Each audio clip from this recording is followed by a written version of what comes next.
safety of poorer people. Mm-hmm. Yeah, the drug war is especially harmful to poor people because a lot of the people that are going to jail for drugs are people in low-income minority neighborhoods, and then they're putting these people in jail, and then they're turning them into criminals, into animals in jail, and then they sick them back out on those low-income neighborhoods to commit more crimes on their neighbors, and they're also taking a lot of the young men out of those low-income neighborhoods, right. And it's creating poverty and making poverty worse. Absolutely, absolutely.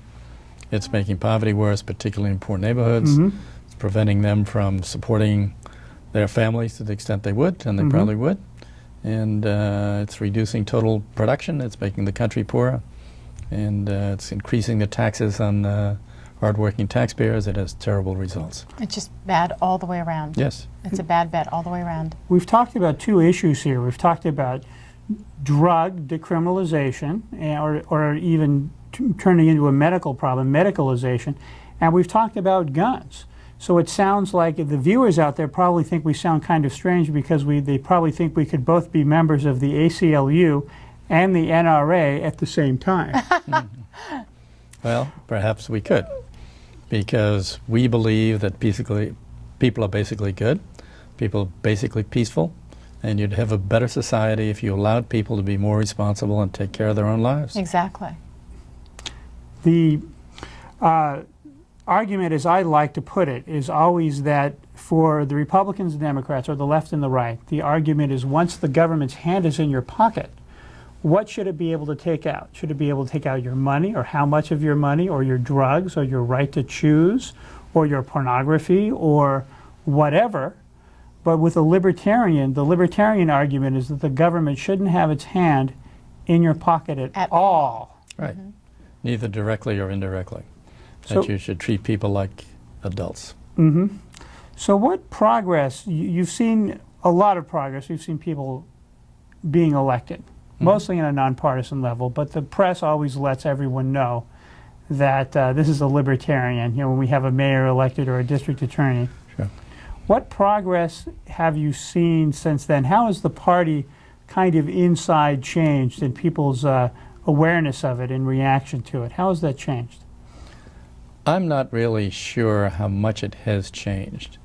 If you want to go way back to the origin of the Libertarian Party in 1972, it was a little bit aftermath of the 60s. Mm-hmm. And there was a little bit more emphasis perhaps on counterculture. There was a little bit more emphasis on anti-war. Vietnam War was still in people's minds. And now there's a little bit more patriotism because of 9/11. Mm-hmm. And so maybe there's been some changes in the culture. But through these changes in the culture, the Libertarian Party has stayed firm with its own positions. Oh, yeah. And these changes in cultures may be the way you want to be with your friends, or somebody wants to be with their family or their children, or what kind of social ties you want to have. Those things can change over time. But respecting people as individuals, which is the basic point of the Libertarian Party, I don't think that should change, and I don't think the Libertarian Party has changed. I don't either. You know, you and I had talked a little bit about something that if you ran for a campaign right now, you would tell the voters that aren't voting, just say no. Mm-hmm. Explain what that is to our viewers. Well, I think there's a whole group of people out there who never vote, who are mad at the government. And in many elections, less than half the people vote. And they aren't, some of them are not voting because they don't care, or they're happy. Yep. But a big group of those people are voting because they're mad. They're mad as hell. Okay? Mm-hmm. And they're mad basically because of what the government is doing to them. It's either a zoning thing, it's a drug thing, it's some abuse of authority, it is somehow taxes, taking their rights away from them. it is regulation, it is any number of a dozen things. So we are a vehicle to say the government is too big and you ought to get off our backs and out of our pockets. Right, just say no. Just say no. So if you want to say no to big government, we are the vehicle to do that. Everybody knows we are for a much smaller government. We do that in a very responsible way, but if you want to say no, there's only one place to vote, and that's Libertarian. That's right. And to vote. That's what we want everyone that's watching to do. We want you to vote, and we want you to go in and register to vote. You can do it at your post office. You can do it by getting online at www.lp.org or calling 1-800-ELECT-US and finding out about the Libertarian Party. We've been so lucky to have Ed and the rest of our panel here to talk about the Libertarian alternative. And so look into us. We want you to run for office. We want you to vote Libertarian. We need your support. And also, one of the things that I like to point out is that most people out there aren't voting. I always like to say the Libertarian Party is the party of the non-voter. Because imagine if everyone that smoked marijuana voted Libertarian. Wow. It certainly wouldn't be illegal.